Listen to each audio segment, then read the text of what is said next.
and I see her in the back of... That's the wrong key. In the back of... Hey guys, it's me. I have Spoon with me today, just a little bitey to say hello. Hi. Be honest with me for a sec. Do you paint your toenails? Because if the answer is no, sorry. Sorry, you just can't watch my show anymore. I feel like I've had this thought recently that when my toenails are nicky, I'm like, yeah, I probably can't even like trust myself to make any decisions. I don't think I can trust people who don't paint their toenails. Little ick of mine is naked toenails. Welcome back to the show. It's me. It's Indian stuff. The show with all the stuff behind the scenes, in betweens. You get it. I'm glad you're here. I recently just got back from an amazing trip to Southern California, and I was going to recap it today, kind of share some of the things we did in case you are headed in that area soon, or if you just want an easy listen today. I'll give you all the tea from our travels, the wedding that we shot, and a little bit of California fun. All right. I feel like I had something kind of important to talk about. I'm a little stressed with politics with the election. That's like always the case. I don't want to be. I'm wondering if I should do an episode on that. If I want to get canceled. But I am considering talking politics for a little bit. Just because I think we all are affected by politics in our countries. Period. And so when people say stuff like, I'm not political. Yeah, you are. You pay taxes. Yeah, you drink the water that the government, has jurisdiction over how many chemicals are in. Yeah, you drive a car and your environment and the soil of the food that you eat is impacted by government regulations and so forth. There's so much that impacts us. So I am thinking about that, but I don't want to talk about it right now. I want to have a good day. I want to talk about LA. I want to talk about California, share some fun things with you. So if you're ready, let's jump right in.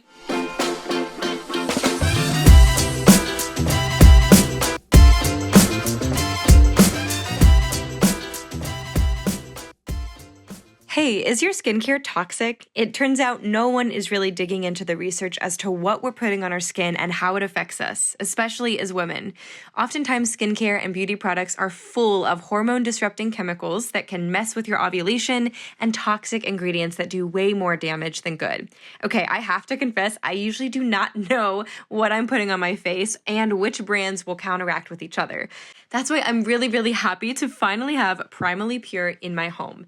Primally Pure is the cleanest skincare company I have ever come across, creating mindfully made skincare. Their stuff is sourced from animals and plants, and come on, what is more natural than that? I recently got their clarifying mask, and no joke, I could almost eat every single ingredient on the list. Things like beef tallow, organic orange extract, raw honey, and vitamin E make the cut, and honestly, my skin feels super baby smooth after using it. Like I said, there are some clean, powerful ingredients in this socially conscious brand lineup, and I cannot recommend that enough, you guys. Take 10% off your order at Primally Pure by using code INDIAandStuff10 at checkout. That's India and Stuff10 at checkout, or just click the link in the show notes. Back to the show. All right, so if you are following me on social media, Instagram at all, you probably saw that I was recently in Los Angeles for the reason of shooting a wedding, and I was so excited to have my first California wedding experience. It was amazing. Yes, the whole story is that dear friends of ours got engaged on my birthday, on Christmas Eve, and I had asked them to model for me a couple years ago when we were out in LA. They're Ian's friends originally, like when he was out there. He met them in the film industry. Super sweet people. Shout out to Mariah and Jacob. And then, fast forward a couple years later, they get engaged, and Mariah calls me, and I have a sneaky feeling that she's going to ask me to shoot her wedding, and I'm so excited for it. And then she tells me on the phone they already booked a venue, and they already have the date. And this was back in January of this year. And I was like, hey, I hate to break it to you. I love ya. I want to say yes, but I am not going to be available that day. I have another wedding here in Ohio on that day. It was going to be the 21st of September. And she was like, and that's not only was it their anniversary, but it was the song Like, do you remember the 21st night of December? Oh, September. Either way, it was their song and their date. So that was like, okay, all right, that's so cool for you, but I just won't be able to make it. And, they're friends with Ian too. So I was like, he might be able to film it still, but you'll have to get a different photographer. And then obviously, like, I couldn't even travel to visit them and celebrate their wedding. So we just kind of had this conversation on the phone. And I was like, hey, whatever I can do to support you, let me know. But, I just don't think we'll be able to swing it. So we were really sad about it, but I totally get it. Like, that stuff happens all the time, unfortunately. When you're in the wedding vendor world, your schedule is usually booked 12 to 18 months out. And it's like, just hard to have a social life, or you never know when a friend is going to get married and you're going to get that ask. So I had to say no. And then the next day she calls me and she was like, India, listen, I just like had the feeling after our phone call of like discontentment, and I talked to my fiance about it, and we just don't feel like our wedding day would be right without you there. We loved the photos you took a couple years ago on the beach, and we want to literally move our wedding date so that you will be able to shoot this wedding for us. Like, I cried a little. I was like so honored and freaked out, but excited. And so I was like, oh my gosh, if you're serious about that, I have this other date in September. Let's do it. And they literally moved their wedding day. They moved it with the venue, everything. And I was like, I'm in shock. So that's how kind of it all came about. So this whole year, I've been really looking forward to this wedding. I'm like, oh my gosh, first LA wedding. Super, super excited. And then we, plan the trip accordingly. And, when we get to go on trips like this, I usually like to give ourselves some time, especially because we work for ourselves. It's like one of the whole bonuses of working for yourself is saying, hey, I can kind of work anywhere. I can edit photos anywhere. I can email from anywhere. So let's just go a few days early and like enjoy ourselves, work while we're there, and see some friends, and then be there for the wedding and then fly home. So it was kind of a whole thing because at the time I booked my ticket, Ian had another job, and so I booked his return and my return on the same flight, but I, booked my one way to get there on my own because we didn't know how many vacation days he was going to have. So it was kind of like, hey, India's going to go the Sunday before the wedding and stay there for the week. Hopefully Ian can join like Thursday night, but if it's more days, it's more days. We just didn't know at the time. So I say all that to say, when we traveled, we were on separate flights because then he ended up losing that job. So he was like, I'll just spend the whole week with you there in LA. And I'm like, great. But he then like booked his flight, and it was just like he couldn't get on the same flight as me. So it was a whole thing. So it's just so funny because like we both got dropped off at the airport at like 11 a.m. on Sunday. And my flight was at like 1 something, and his wasn't till 5. And so, like, he was just hanging out in the airport for, like, a couple hours. His layover was in a different city than mine. So it just, like, felt weird to, like, not travel with your spouse. But then by the end of the day, we were both in the same city. And I, like, picked him up from the airport. So it was, like, it just was, like, a funny experience. But, yeah, the first day was all travel. We just went with the cheapest ones. Unfortunately, instead of, like, a good red eye, Southwest only had, multiple layovers in the middle of the day. So you kind of, like, lose a day. But when I do travel and I have the option to, I love direct flights. I used to not care. I really love direct flights now. I just do. And I wish I could afford them more. But we flew Southwest because you get the bags free, 2 bags free. There's a little wedding photographer tip if you're flying and you have photo gear with you. Southwest is a great option because your 2 bags are free. And so between Ian and I, we each had a luggage bag and then multiple gear bags and a backpack. So again, it just helps smooth everything over. But I will say I have flown for probably, I don't know, consistently a decade. And I've flown well over 100 times at this point. I've never really had this happen until recently where I am loading up, getting on the plane. I already have a checked bag scenario. And the past 3 or 4 times I've been in the last few to get on the plane. And they're like, hey, we're going to have to check your carry-ons. And I'm like, you can't, though, because this is camera gear. I usually carry my camera gear on my person. Ian has, like, giant, what do they call them? Pelican cases. So he has a couple of those for his gear. It's way bulkier, and it's like, that gear is built for putting that in a checked baggage area. Mine is a industrial backpack. So my photo stuff is usually on my back so that all my lenses are there, my laptop is in there, my hard drives are in there, my film is in there, my film camera film.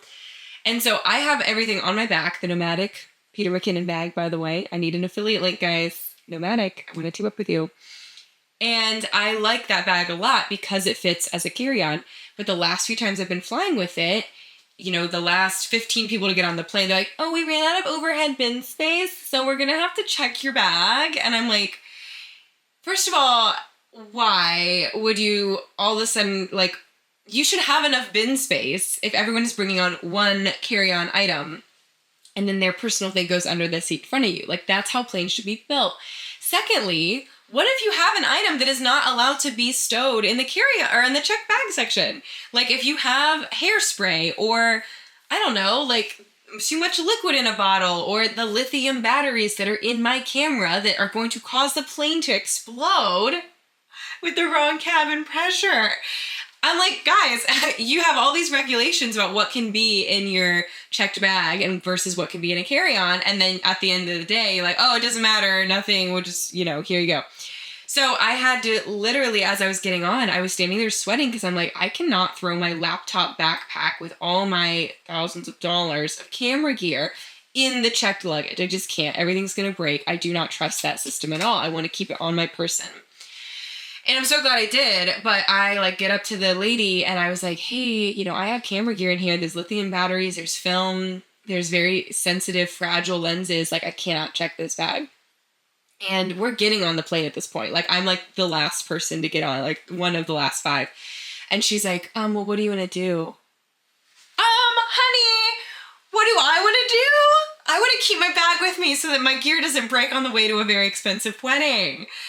I was like, I don't mean to be rude, but can we have someone who has a real piece of luggage check their bag instead? And she just didn't say anything. And I was just standing there sweating, what are you asking me to do here? Like, am I not allowed to get on the plane because I followed the rules because I'm just the last one and I didn't cut anyone in line?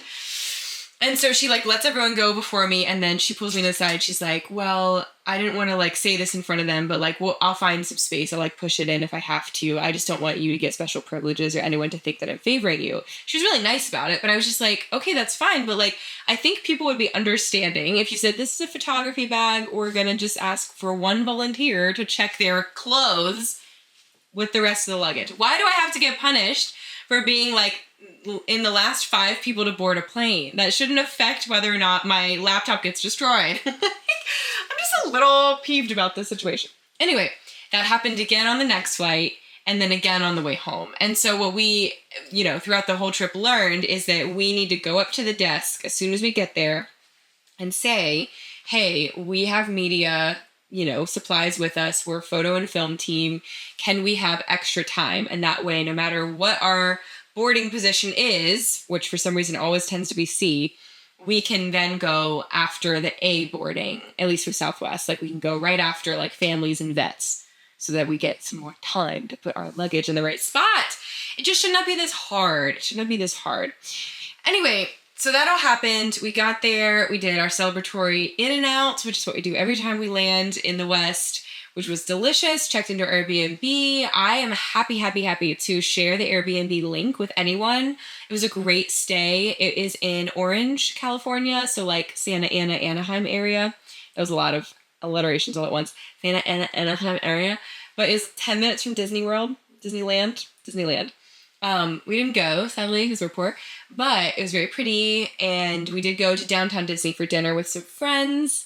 It's just a cute little area. I love Orange County in general, and it's definitely this is probably my 4th time in LA, and it was definitely one of my favorite trips we've done because it didn't feel so hustle and bustle Los Angeles. It was no, we're doing the local scene. We're out of the city enjoying.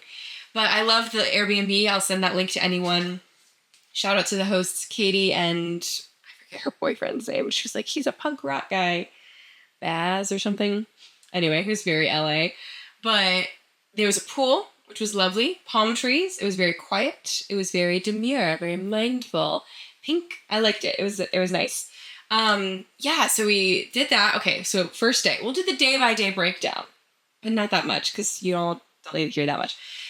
Monday was great. We were really tired. Ian had a film shoot in San Diego while we were there, so he drove down there, took the rental car the first day, which I was happy, to have him take it because I didn't really need to go anywhere. But then I got really hungry and didn't really feel like Uber Eatsing something because this is just my take on Uber Eats and Postmates. I don't mind the idea of someone just bringing me my hot, fresh food. That's nice. But usually it's not hot and fresh. And then you're going to pay $5 to $7 more than you would just for them to deliver it. And it's going to be like cold and soggy, specifically breakfast food. And this was that moment where I was like really hungry for breakfast and we didn't get to run to the grocery store yet. So I was like, I don't want to like Postmates scrambled eggs and bacon. And then by the time it gets here, it's like a 40-minute wait. Eggs do not reheat well. And the bacon's not gonna be crispy. So I'm like, it's not worth it to me. And it was gonna be like $30. So I was like, I'll just walk. I didn't really know the area that well. I just kind of, pulled it up and we were in a neighborhood. But we happened to be close to a Denny's and a Target that I could walk to. Only like a half-hour walk, like a mile down the way. So I was like, no big deal. I, listened to my little audiobook, went for a walk. Except while I was walking, Google Maps usually shows you exactly where to go and you're on a road the whole time or like a normal path to get to a place. It was like, go on this sidewalk, past this person's house, over this abandoned ravine. And I was literally like, am I going to get mugged? Am I going to get in trouble? The walk was a little weird. It had me going on a sidewalk over this dried out abandoned stream, and then I got to the other side of it and there was all these signs that said caution, danger, no trespassing, and I was like, where am I? What is happening? But I ended up walking my little tuchus to Denny's, and I got a local favorite in California, and I got some breakfast food, which was way more expensive than it should be. I thought Denny's was like Bob Evans pricing. It was too expensive, but it was really good. I got some strawberry crepes. Then I went to Target, grabbed a few things we needed for the week, and then walked my butt back. It was a nice 106 degrees. I honestly thought, yes, it was hot, but it was not nearly as, unbearably humid, obviously, as it is in Ohio if it was 106 degrees. But the locals were like, oh my gosh, I'm so sorry for this heat. It's just to die for. I was like, it's, hot, but it's not, that bad. It's just hot. So then I hopped in the pool. Ian came home. Then we went to dinner at downtown Disney, with my friends Jazzy and Johnny, who were from Ohio and moved to LA. So it was great to see them again. Then Tuesday. What did we do Tuesday? I think I have it all written out here. Gosh, isn't that weird that you travel and live a whole experience and then get back and can't even remember what happened? Okay, Tuesday. Oh, we did coffee at the Airbnb. We tried a local spot for breakfast called S&J's Cafe. It was good. It was Mexican breakfast food, and it was delicious. We had the S&J burrito or something. Bruh, listen to me.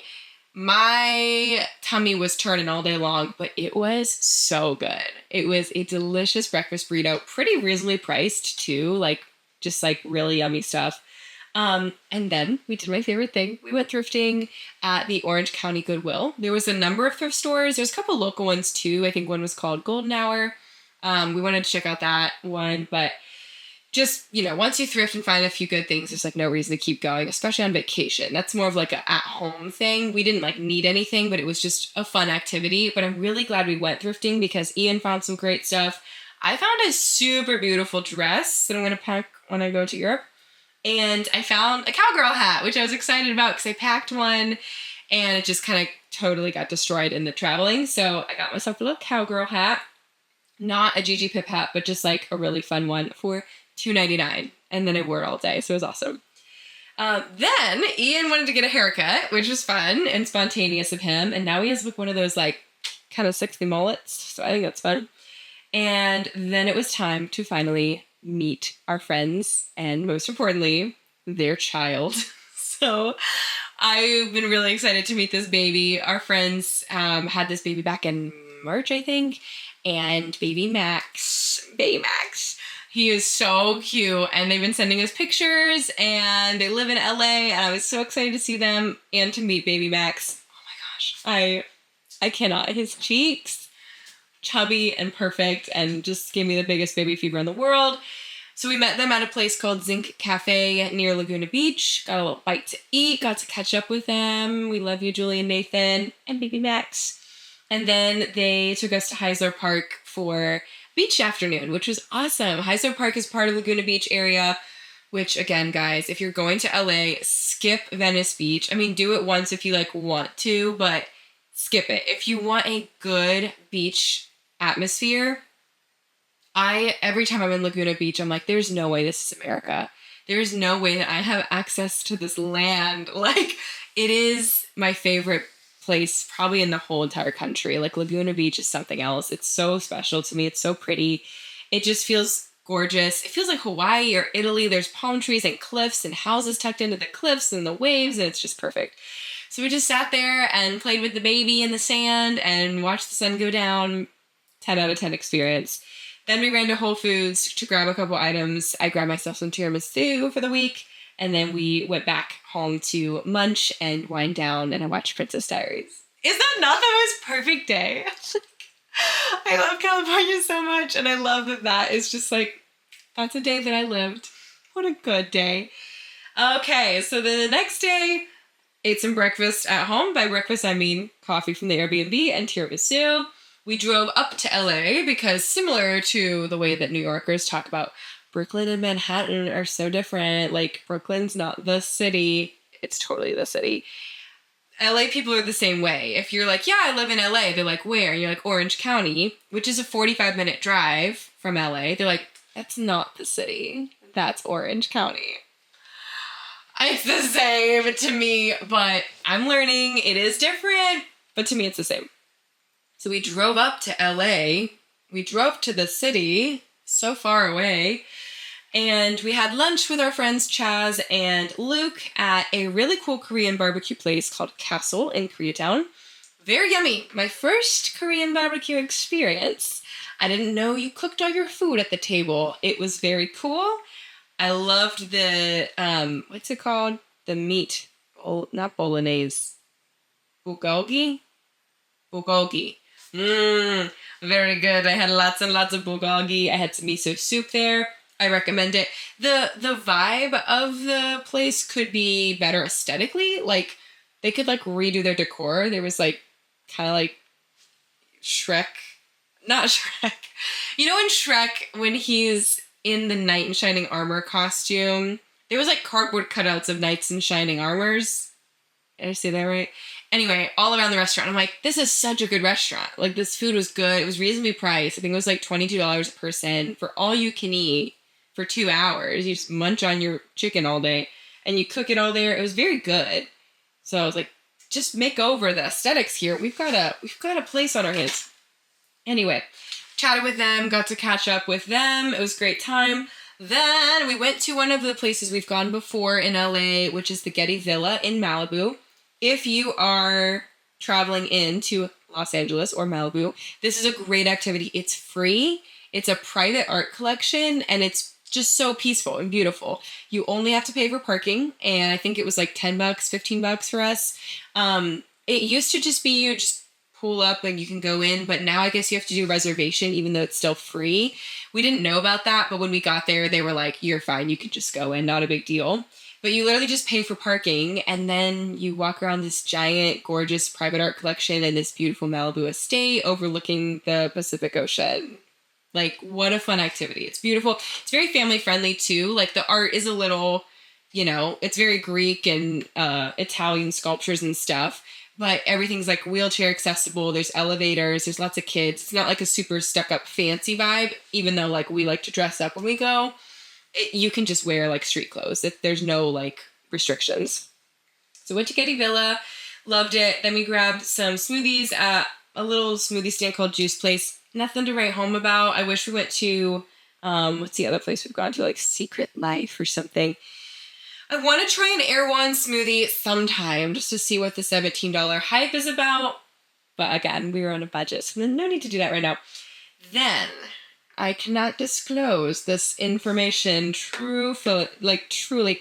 We went to go take photos, and we really wanted like a little spot where you could kind of see some latitudes and longitudes. We wanted to see the mountains and kind of like the LA vibe in the distance, like some Malibu hills.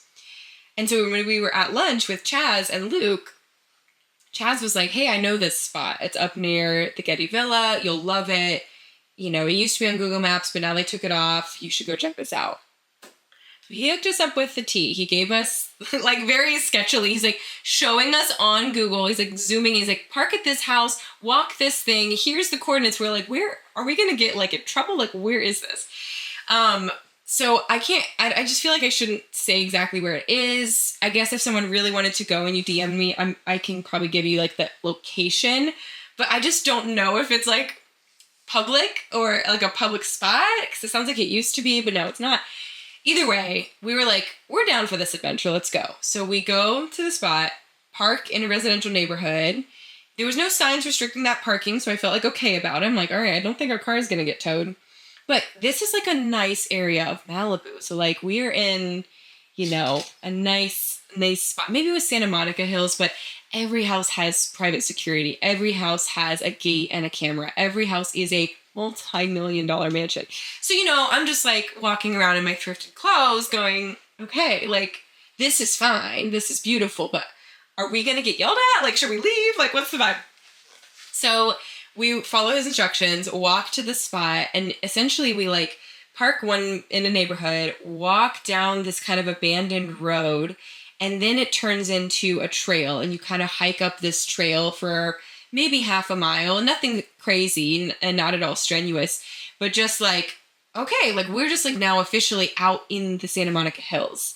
Like we're not near the neighborhood anymore, you know, probably a 20-minute walk from where we parked. And it was so fun. But also, again, just like, are we on illegal land? Like, are we allowed to be here? And then you just kind of get to this overlook. Oh my gosh. Guys, though, the overlook, he was not kidding when he like told us this is like the spot.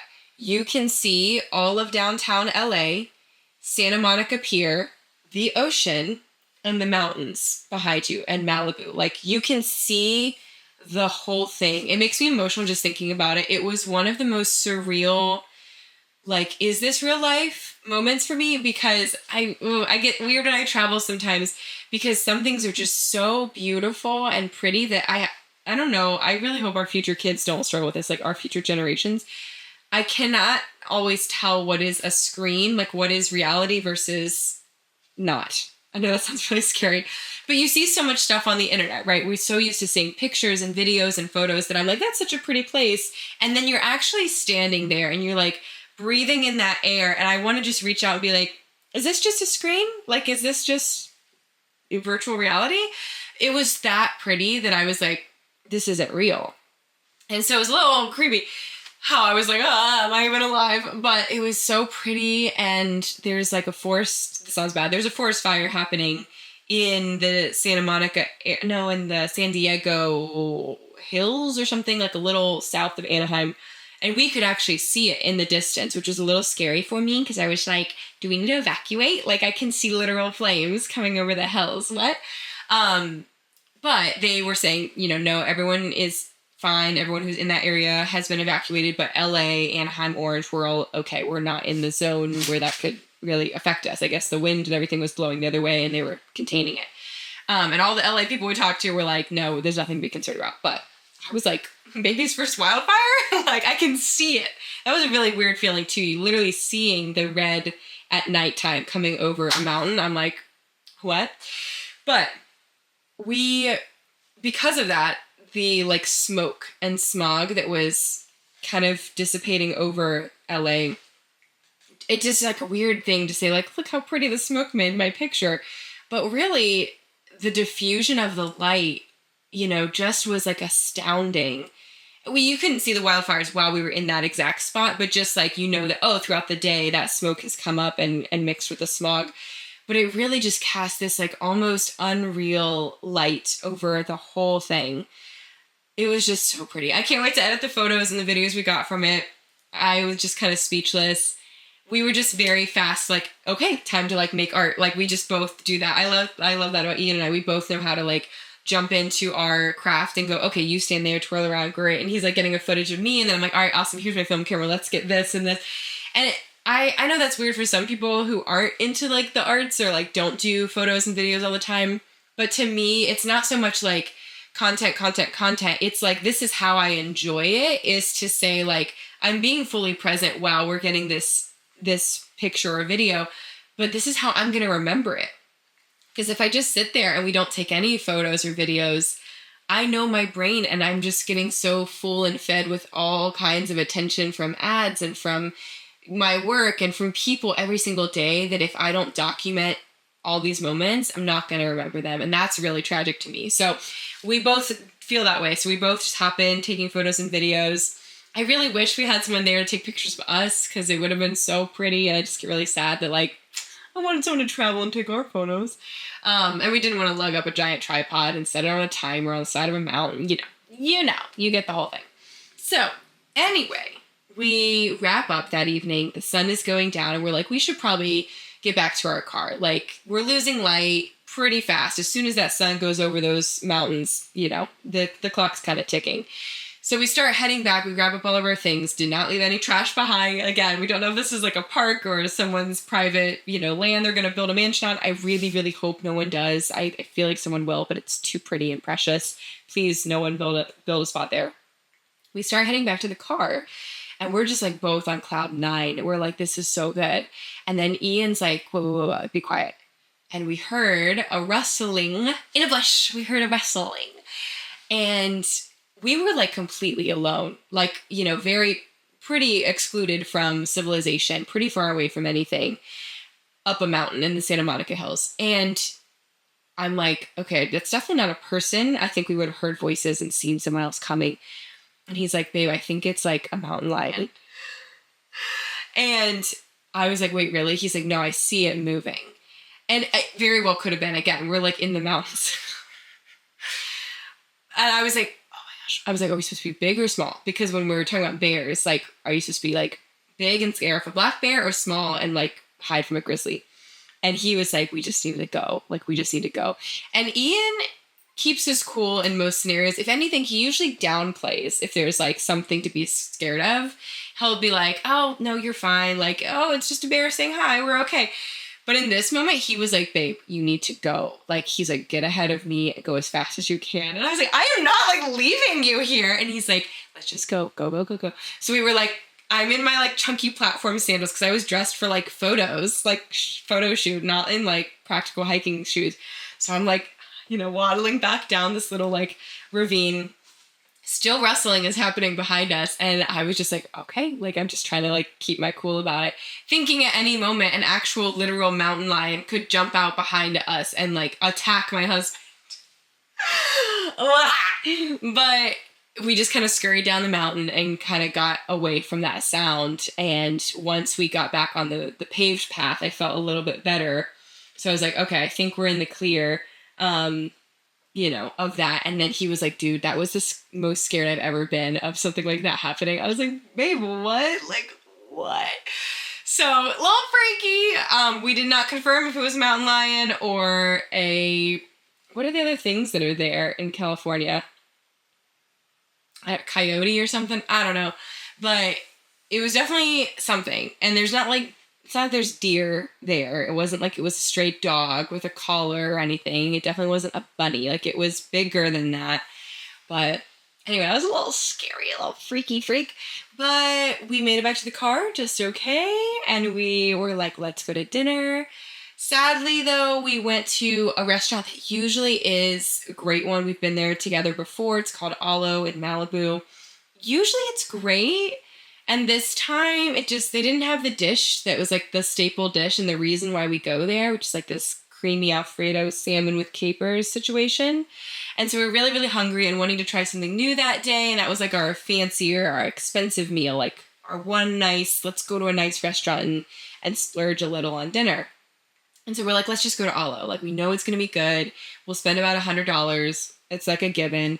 but we know it's going to be good. At this point, we just need like good food in our bellies to wrap up the day.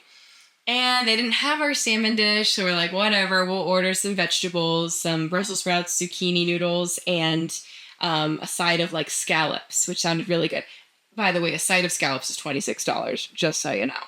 And the Brussels sprouts were $18. So I was like, okay, between the vegetables and the scallops, this will be, a more cost-effective way of getting some vegetables and some seafood in our bellies. We'll be happy, happy, happy. We'll get a little glass of wine, call it a night. And so we order all the stuff. The staff was so kind. They always are. And we were kind of like, towards the tail end of serving the dinner, portion before the kitchen closes. But she was like, no worries. Like, you're fine. Just you stay as long as you need. She puts the food in right before the kitchen closes, brings it out, and it's just like the Brussels sprouts and the zucchini noodles. And I was like, oh, like, were you able to put the scallops in? And she was like, oh my gosh, I totally like double clicked the item so the order never went in and now the kitchen's closed. Sorry. And I was like, okay, like not the end of the world, but like we really needed protein and the main dish we wanted there, which is the salmon dish, was not offered anymore. So I was really looking forward to like having some good seafood. I was like, not a big deal. A little disappointing, not the end of the world. It's fine. We'll just finish this up and take the check. I'm thinking this meal is not going to be that expensive because we didn't even get the seafood. We ordered zucchini noodles, a side of French fries, and a side of Brussels sprouts, and 2 glasses of wine. I will give you that. A glass of wine each. Do you want to know our total? Before tip, $92 for vegetables. $92. And it was like fine, but like not that good. Not $92 good. You know what I mean? So it was like, okay, we both just basically paid $45 a piece to have some wine and some veggies. Nice. But it's fine, I guess. I think they overcharged us for the wine. We both got the cheapest, I got the cheapest cab and he got the cheapest Chardonnay or vice versa. But they like charged us more for that. It was like too late to say anything, whatever. Anyway, we decided we're not going back to Alo anymore. We'll find our salmon and Alfredo somewhere else. And when we came back home, actually last night, I set up the backyard with lights and I, stole their logo off their website and made my own like menu and we had our own version at home. So, and it was a lot cheaper than that. But anyway, that was our next day. So I would say I'd recommend Alo if you haven't been, but it's like just a more expensive Olive Garden vibe. It used to be a good spot. Now I'm not so sure. Okay, then we came home. Okay, I do feel a little lame. I think we're getting old because we were in Los Angeles. And at that point, it was only 9 o'clock when we were done with dinner. The drive was like 45 minutes back to the Airbnb. We're like, hey, we should go to a club. We should go to a jazz bar. We should go grab a drink and hear some live music. We should go to a comedy night. And then we like looked at each other like, we could just go back and sleep. Like, we're getting too old because we are literally in one of the greatest cities in the entire world. And instead of going out, we were like, let's just go have wine at the Airbnb and call it a night. But I'm kind of glad we did because I think our bodies we're so tired every day of that trip. We went to bed early every single night and like we could barely keep my eyes awake when we got back home. Like we didn't take showers. We just hopped in bed. We're like, all right, we're tired. Okay, now we're on the next day, day 5. Woke up, Ian had part 2 of his phone shoot in San Diego, so we woke up and grabbed some local coffees at Brote Coffee. Oh, listen, this was the best pumpkin spice latte we have ever had. And before you say anything about white girl stereotypes, Ian orders the pumpkin spice latte. I ordered a golden latte, which was like turmeric, cardamom, delicious. But the PSL there, like HOTTOGO, we took that thing hot to go. It was one of the best pumpkin lattes I've ever had because it was not chemically. It was like a pumpkin latte. It was so good. So instantly we went back the next day, obviously. It was so good. We also got the avocado EAT toast, egg, avocado, and tomato. Very yummy. Very good. Expensive, but very good. Unfortunately, we can't be naked. We've got to cover up somehow when we're running out and about, and what you wear matters just as much as where it came from. So if you're a sustainable shopper like me, I thought you might want to hear about this ethical women's brand I currently love. Marcella approaches the world of fashion as minimalism with an edge, focusing on advancing women and girls globally across design, production approach, sustainability, and social impact. Trust me, I'm very picky when it comes to sustainability and ethical standards from brands, and I'm all about this one. Their product lines are definitely timeless while still being effortlessly cool. This is a brand I am so stoked to get behind and want to share a little deal with you. As a thanks for listening to the show, take 10% off your purchase at Marcella by using India Jade Photo at checkout. That's India Jade Photo at checkout, or just tap the show notes for the link. All right, so then we drove our booties down to San Diego. My first time in San Diego, I did not realize it wasn't that far of a drive. It was kind of like if you're living in Columbus and you go down to Cincinnati, but even shorter than that. It was like an hour and 30 minutes to San Diego from Orange, so not that bad at all. And it was honestly pretty like, city, and then maybe like 30 minutes of nothing, and then you're back in the city. So pretty easy drive, I would say.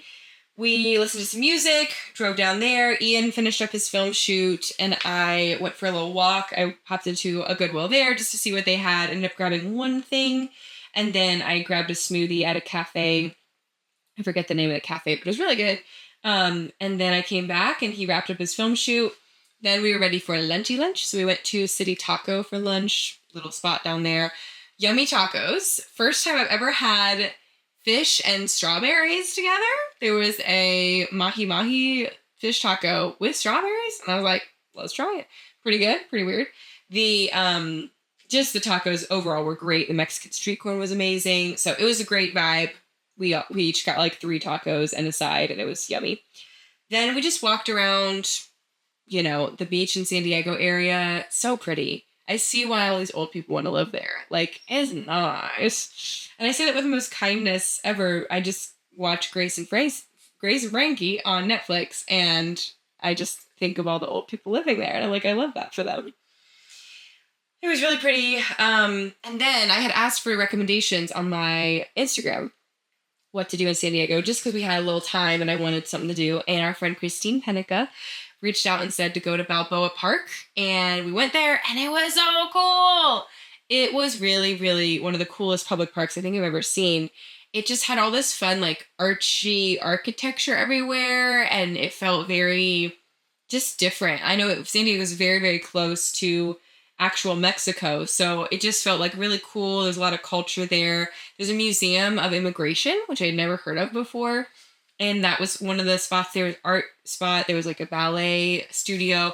It was just so cool. I was just kind of in awe that it was a public park. It was free. Walked around, took some photos, had a great time. Got really tired. And we just drove home. And then our Airbnb host informed us that one part of the pool turns into a hot tub. So she cranked up the little hot tub for us, and we got to just kind of munch on our snacks from the week. We had some like cheese and chocolates and wine, and just like winded down the day. So it was great. Okay, I gotta speed this. My voice is getting tired. Do you guys like listening to this stuff? Is this like boring for you? Let me know. I like recapping trips, but I'm like, is everyone just skipping this episode? Who knows? Okay, so then it was Friday, and we went back to Brote because the pumpkin spice lattes were that good. We decided to mix up the beaches, even though I swear by Laguna Beach, it's my favorite in the world. We were like, let's try a different beach. Let's go to Huntington Beach just to like say we tried and just see another thing. That's another thing when I travel. I don't like to do the exact same thing over and over. Like every time we go to LA, I don't want to go to the Getty Villa every single time because it's like, I feel like we're just repeating the same trip. I want it to be a unique experience and like go, even if we have like a favorite spot, we might do that one more time. Like this trip, we definitely did that. We're like, oh, we know this is a good spot, but let's try to mix it up once in a while. So we went to Huntington Beach, hung out for a little while. Very fun.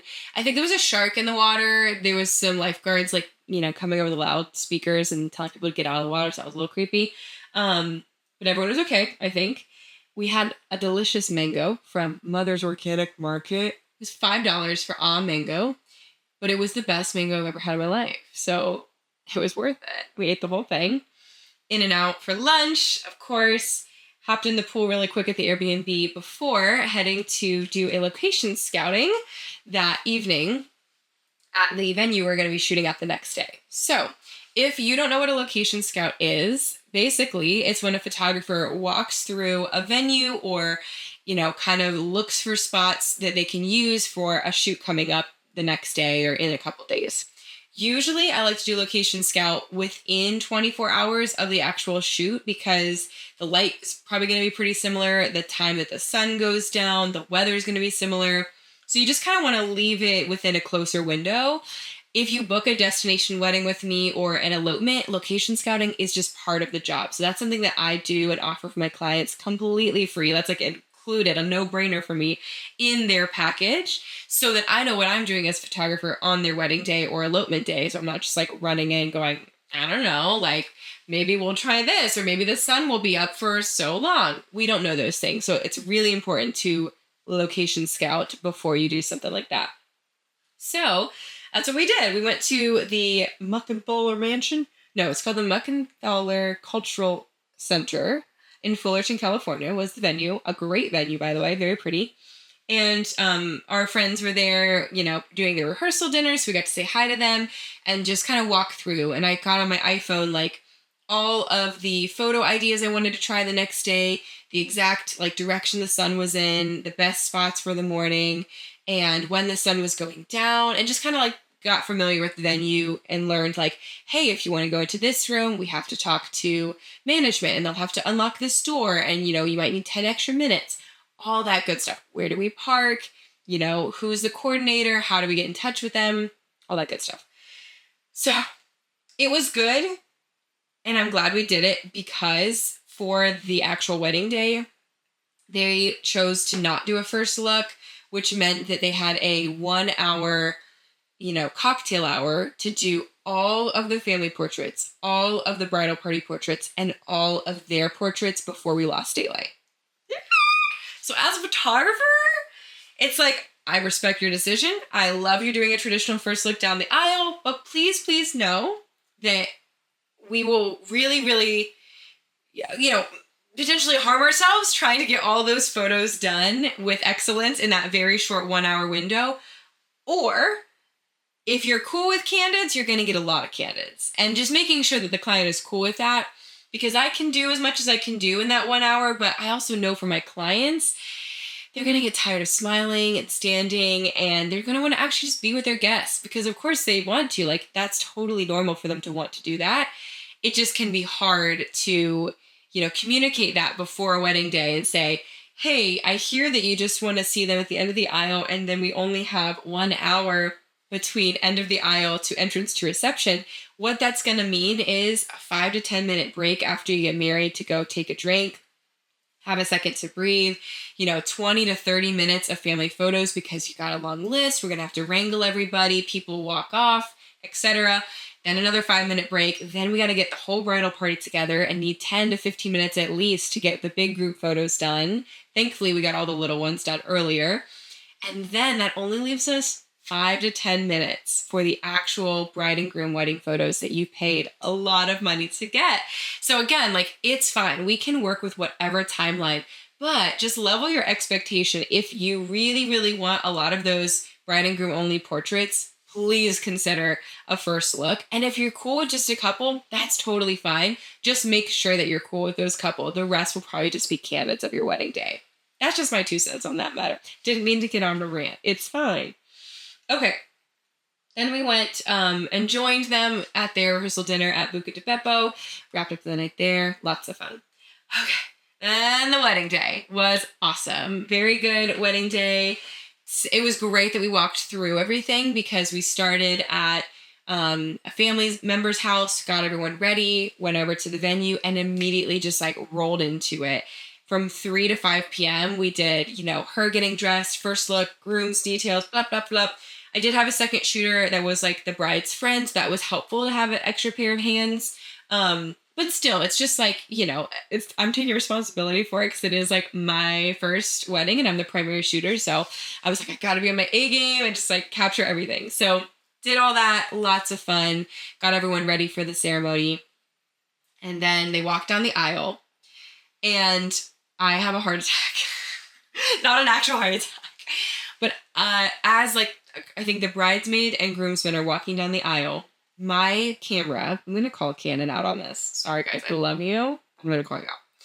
My Canon is one of the newer ones. It's a mirrorless camera. And I got it in January, so it has been 7 or 8 months of having this camera. 3 times this has happened. I will be in the middle of shooting something, and then my camera just has a big X on the back and says error. And the whole thing freezes up, and I have to wait for about 60 seconds, pop out the battery, and then pop it back in, and then we're back to go. I don't know what it is. I've seen some folks on the internet say it's something with the hardware, and they're working on something where we can just give it an update and it's good. I've never ever had that issue with a DSLR camera before. So to have that with a Canon mirrorless camera is very frustrating, especially one that I just paid $5,000 for. So I'm aware that once in a blue moon, again, in the past 8 months of having it, it's happened 2 times. I'm like, okay, this is frustrating, but like, I don't know what to do at this very moment. It sounds like they're working on a software update. Let me know when I can download it, please. While the bridesmaids and groomsmen start walking down the aisle, this happens to my camera. It freezes up. I get the big X on the back. It says error. And I literally, poor Ian, like Ian and the groom was standing behind me. Sorry, Jacob. I just go, shit. Like I was trying to take the photo and it just froze up. And I was like telling Ian in his audio, he's going to hear this in the wedding video. I was like, I don't have camera. And I just started like panicking. Praise the Lord that I have 2 cameras with me at all times. This is why I had a Threads post about this. I was like, please, y'all have 2 cameras at all times. So I pull out my other one. The lens like was very long. So it's not like the exact, ideal focal length, but I was just like, I don't know what to do. So I just pull it up and start shooting. In the meantime, I pop out the battery of my camera A, and the screen is still frozen. The screen is still stuck, frozen on what it was. And I was like, oh my gosh, like she's about to walk down this aisle and I'm going to get it covered, but it's not going to be on the right lens that I wanted. It just, you know what I mean? Like you're just panicking. This is the wrong time for this to happen. And so I pop the battery out. I'm like, keeping an eye on it while simultaneously shooting the people actively walking down the aisle. And then I see it reset itself, pop the battery back in and bring it back up before she walked down the aisle. So we're good. But you guys, the heart attack that I had, the attack of the heart that happened, oh my gosh, that was the most stressful 69 seconds of my life. It was so stressful. So anyway, once that was done, I was feeling okay. Once the camera's back up and working, I was just, going through. But once the ceremony was over, I was double checking my SD. I was like, did anything, overwrite itself? Is anything corrupted? Like I'm, panicking pretty much until the end of the day when those files went onto my hard drive. I'm like, I hope that didn't corrupt the whole card. I hope nothing formatted.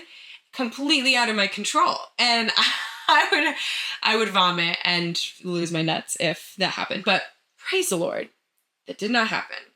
I think I missed maybe those 2 or 3 bridesmaids and groomsmen that came down on that camera. I think I got it on the other one, but still, that was just like huge headache. So Canon, please get your ish together because that was the nightmare. So anyway, the rest of the wedding went great though. It was beautiful. I was so happy for them again because they're friends of ours. Mariah and Jacob. It was just such a treat to watch them get married, to be there and witness that, and like palm trees and like blush pink flowers and moonlight. It was just perfect. It was just so perfect. Then that wedding day was over and we were exhausted. We came back, hopped in the hot tub, poured ourselves one final glass of wine and went to bed. Backed up everything, by the way, both of us, as soon as we got home, backed up every single ounce of footage we had, checked our files, made sure everything was okay. So we're okay. But that was that. And then the next day was time to leave, time to go home, or so we thought. Loaded up everything, made our way to the airport. We had a connecting flight in Denver, and then we were supposed to be home by midnight. But again, I'm going to try to just be rich enough to do the direct flights from now on. we are sitting in the airport in Santa Ana, and they're like, hey, your flight's been postponed. And we're like, all right, not a big deal. And then they say it a second time, and we're like, okay, are we gonna get to the other flight? And then they say it a third time, and we're like, should we be rebooking? Like, are we getting home tonight? And they start rebooking other people with final destinations of like Massachusetts or Florida. And so Ian's like, let me go talk to them. So he goes up and asks the lady, hey, I see that you're rebooking many, many people who have connecting flights. Should we be rebooking? Our final destination's Columbus. She's like, no, you're good. It's showing that you're going to have like 40 minutes, 35 minutes to get to your next flight. And we're like, okay, that's fine with us. Are we sure? And she's like, yeah, you're good. Southwest will automatically rebook you if it feels like, that's the case. We're like, okay. So we get up onto the airplane. Thankfully, this time we had our media pass. And so they let us actually board and put our camera gear on first. And we were flying, and we're just kind of noting that it's taking a little bit longer. And like they said, it was like an hour and 50-minute flight or something. We're like, watching our movie. I'm like, I feel like we're watching more of this movie than we thought we would be. And we're checking the time, and I'm like, I don't know, exactly what time our next flight is done boarding, but I'm pretty sure boarding starts at, 6:50, and it's 7:15, and we're still in the sky. We're still up in the air. And so Ian's like, yeah, I don't know what's happening. So we finally land, and when we land, it is 7:31, and I check my Southwest app, and departure for our next flight is 7:34.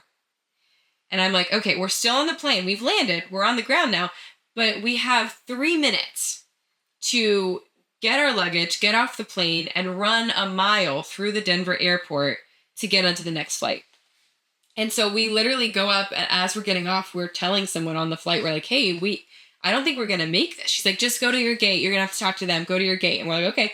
So we start going, and we're literally like, okay, we're finally off the plane, like running to the Denver airport. Like the boarding is now like definitely closed, and they are on the tarmac for sure. Like, we're not going to be making this flight, but we're still giving her the benefit of the doubt of saying like, this lady swore to us that we'd be okay. So we get up there, and the flight had left 15 minutes ago. By the time we actually got to our gate, I'm sure it was like 7:45. So we are like 11 minutes past when the plane was supposed to leave Denver. And they're still like, no, you'll be fine. We get up to the gate. We're like, hey, we missed our flight because we didn't land when they said we were going to land. And she's like, well, it looks like your flight captain was circling the airport to wait until a thunderstorm cleared. So that's why it took more time for him to land. And we're like, okay. But because we have now missed our flight, that means you're going to have to give us, get us on the next flight to Columbus, right? And she's like, well, yeah, but it's going to be more money because it's your fault that you weren't here on time. We were like, it's our fault we couldn't teleport out of the sky to get here? And she was like, yeah. And so Ian's like, politely, heck no. You're going to be giving us on the next flight. She's like, okay, well, I can, but the next flight's not till 8 a.m. tomorrow morning. And it's like 7:45 p.m. So we're like, okay, good thing we don't have a specific job to be home for. Good thing we can work for ourselves. But frustrating, right? Like, all of our luggage, all of our expensive film camera gear is on a flight home without us. And she's telling us, not only do we have to pay money to get on the next flight to Columbus, but it's going to be the next day, 12 hours from now. And our gear is going to just sit in an airport without us, all of Ian's fancy camera gear with that fancy wedding we just shot on it. And so we're just like not fans of this. And then I'm like, all right, well, then you're going to have to cover a hotel. Because what are we supposed to do? Just sleep here with my camera bag in the Denver airport overnight, which I'm pretty sure they don't even let you do anymore. They start kicking people out. And she was like, well, no, we're not giving you a hotel. It wasn't our fault that there was a thunderstorm. I'm like, but it was your fault that you swore to us that we wouldn't have to be rerouted while you were booking other people, though. So it was just like frustrating. Anyway, long story short, she refuses to give us the free hotel. And, she finally did rebook us for free and waived the fee. How is this our fault, our problem? But she gave us a voucher and said we can try to submit the hotel for a reimbursement, but it was highly unlikely they would do it since it was weather related and it was out of their control. And I'm like, yeah, but it's also out of our control. So I don't know what to do here. So anyway, we had to pay $160 to get a hotel and $20 for the transit thing to get there and $40 in airport food to eat that evening. But it's fine. The lesson learned is that you budget for that kind of stuff if you're traveling. And I guess don't fly Southwest. I don't know. I've always had a good experience with them, but this one was just like tooth and nail just to get them to like reroute us or put us on the next flight or make sure we don't have to check a bag with lithium batteries in it. I'm like, come on, guys. So anyway, finally we made it home the next morning around 1 p.m. So about 12 hours, 13 hours past when we thought we were going to be home. Got someone to pick us up from the airport and unloaded. And now we're back. That was just like, overall though, such a good trip. Those little hiccups aside, such a good trip. Moral of the stories, Canon, please fix your issues so that I don't lose precious moments on a wedding day. I'm probably going to go get a different camera because of that or, persistently ask for that upgrade. And make sure you budget in case the airlines want to screw you over. But yeah, I don't know if anyone has any like tips on how to like approach airlines. I think Ian does a great job. And like we both have watched all the travel TikToks and say all the things like, hey, as travelers, we have rights here and you can't just not get me on a flight and expect me to pay for it. I really feel like it's your responsibility as the airline, especially because it was promised to us that we would be fine. But it's just all dependent on people's moods, I feel like. And you're just a helpless passenger. And these people like know more than you do. And, again, I get it. As a company, you don't want to be giving out free stuff left and right. But you do have to make it right for a customer. And if we're paying a collective $1,000 to fly, there's no reason you shouldn't be able to comp a hotel in an issue like that. But anyway, now I'm just rambling. I hope this was a little fun episode, though. I hope you found some cool things to do in LA and Southern California if you're in that area. And yeah, I'm tired, y'all.